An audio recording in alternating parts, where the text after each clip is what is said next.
ఉదయం కొన్ని పత్రికల్లో పొంగమ్మ చెరువు దురాక్రమణకు పాలవుతోంది.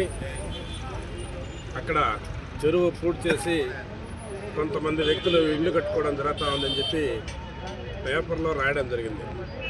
దానికనే మేము తక్షణమే రెవెన్యూ సిబ్బందిని, ఇరిగేషన్ సిబ్బందిని కూడా అందరినీ కూడా ఇక్కడ చెరువు కాడికి వచ్చి ఎక్కడ దురాక్రమణ జరుగుతూ ఉంది, ఎవరు దీన్ని ఆక్యుపై చేశారని చెప్పి ఒకసారి ఎంఆర్ఓ గారికి కూడా అంతా చేసి సర్వే చేయమని చెప్పడం జరిగింది. ఎవరు కూడా దీన్ని దురాక్రమణ చేయలేదు. ఏదో టౌన్లో ఉండిన చెత్త చెదారం తీసుకొచ్చి ఇక్కడ దింపుతున్నారు. దాన్ని కూడా దింపనీయకుండా ఇక్కడ ఎంఆర్ఓ గారు గట్టిగా చర్యలు ఇరిగేషన్లో కూడా చెప్పి దీనికి ఒక ఫెన్సింగ్ వేసేసి ఎవరు కూడా మట్టి చెత్తను కూడా ఈ చెరువు పక్కన దించనీయకుండా కూడా దాన్ని కట్టుబద్ధమైన చర్యలు తీసుకుంటాం. ఎవరు కానీ పొంగమ్మ చెరువులో ఎక్కడా ఒక సెంటు కూడా దురాక్రమణ అయ్యేదానికి లేదు. ఎక్కడున్నా కూడా ఇప్పుడు దురాక్రమణ చేసుకున్నా కూడా దాన్ని ఇమీడియట్గా సర్వే చేసి వాటి మీద ఎవిక్షన్ చేసేదానికి తక్షణ ఎంఆర్ఓ గారికి కూడా చెప్పడం జరిగింది.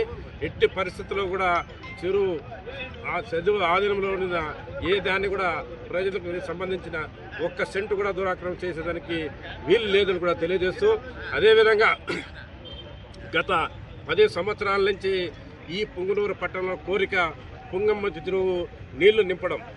గత ప్రభుత్వాలు సమ్మర్ స్టోరేజ్ అని చెప్పి కట్టుకొని వేలాది 40-30 కోట్ల రూపాయలు సోహా చేసి ప్రజలను నోరు కొట్టి ఆ రోజు నుండి ఈ రోజుకు పుంగనూరు పట్టణానికి నీరు కూడా పరిస్థితి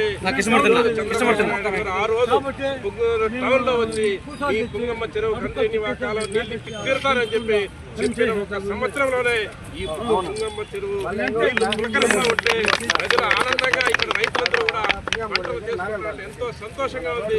ఒక్కసారి చెరువు నిండగానే మేమందరం ప్రజల దగ్గరికి వచ్చి రైతులందరూ కూడా ఒక్కసారి చంద్రబాబు నాయుడుకు జేజేలు కొట్టాలా చెప్పిన మాట ప్రకారము 10 సంవత్సరాలకు నిండిన చెరువు ఈ రోజు చంద్రబాబు నాయుడు రావడము చెప్పడము ఈ రోజు జరుగుతుంటే అంతా సంతోషంగా తెలియజేసుకుంటూ ఈ అవకాశం ఇచ్చిన పెద్దలకు ధన్యవాదాలు తెలియజేసుకుంటూ సెలవు చేసుకుంటాను. సెలవు. జై చంద్రబాబు నాయుడు.